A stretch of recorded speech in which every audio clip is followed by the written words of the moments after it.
بوزلوف إذا ذكرنا بالضبط، والمفترض انه صح البوزلوف. والاكله هذه مشاهدينا طبعا يتم طهيها على الجمر مع اضفاء طبعا مختلف التوابل عليها، راح نتعرف عليها اكثر في التقرير التالي.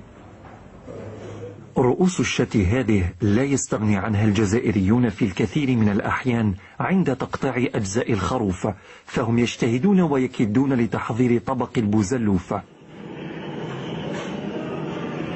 يتم تشويط أي شوي رأس الشاة بواسطة النار إلى أن يصبح متفحما، ومن ثم تنظيفه بالماء الساخن لإزالة جميع الشوائب منها.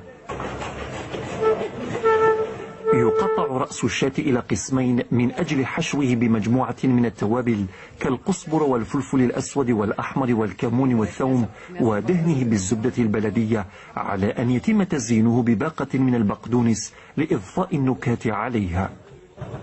يتم لف رأس الشاة في ورق الألمنيوم وطهيه على الجمر لمدة نصف ساعة فقط، إلى أن تنبعث منه رائحة الشواء المميزة والخاصة بطبق البوزلوف، الذي يحظى بشعبية واسعة لدى الجزائريين، إذ يتناولونه عن طريق تقطيعه بواسطة الأيدي. بوزلوف كي فوق الجمر يجي مليح، مش كيما يطيب في الفور، كي يطيب فوق الجمر كيداو مليح، كي يطيب فوق الجمر يجي طيب مليح. الشحمه تاعو تروح فوق الجمر ما تبقاش فيه الشحمه، وعلى الناس يشتيوه بوزلوف على جال الشحمه ما تبقاش فيه. احنا هنا الشاويه دائما نديو بوزلوف على حسب يطيب على الجمر، ونديو للعائله كامله، وما في العائله بعد نخدموه في الدار، بعد ما في الدار بعد نخدموه.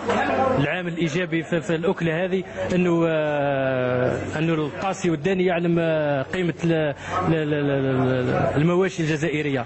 لحم جزائري عنده جوده عالميه معروف. البوزلوف هي إحدى تقاليد الطبخ العريقة عند الجزائريين التي توارثوها عن أجدادهم منذ عقود طويلة، ولكنهم بقدر ما يسعون للحفاظ على خصوصيته بقدر ما يعملون على تلقين أبجديات تحضير هذا الطبق الشعبي.